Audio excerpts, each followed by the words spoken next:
बघा,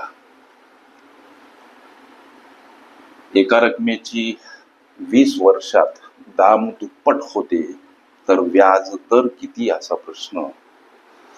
प्रश्न सोडवायचा कसा सर लेकरांनो?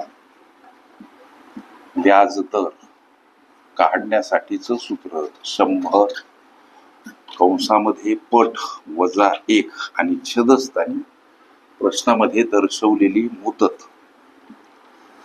प्रश्नामध्ये व्याजदर दर्शवला असेल आणि मुदत विचारली असेल तर छेदस्थानी दर घ्या, मुदत सापडेल. इथं व्याजदर विचारला म्हणून सूत्रासोबत प्रश्नामध्ये दर्शवलेली मुदत म्हणजे व्याजदर सापडेल.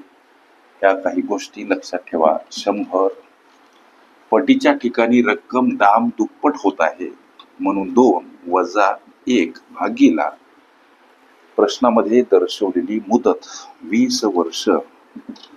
100 कंसातील वजाबाकी 1 छेदस्थानी 20.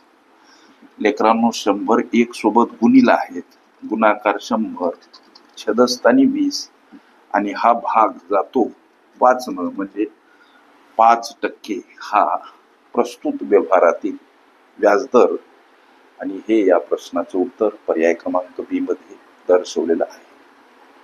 ओके.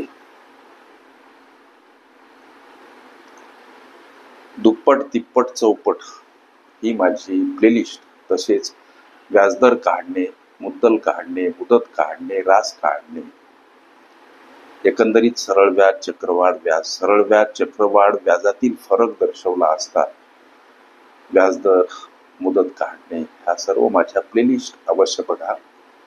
त्यामध्ये विविध स्पर्धकांनी विविध अंगांनी विचारल्या संभाव्य अशा असंख्य प्रश्नांचा सराव तुम्हाला करता येईल. ओके.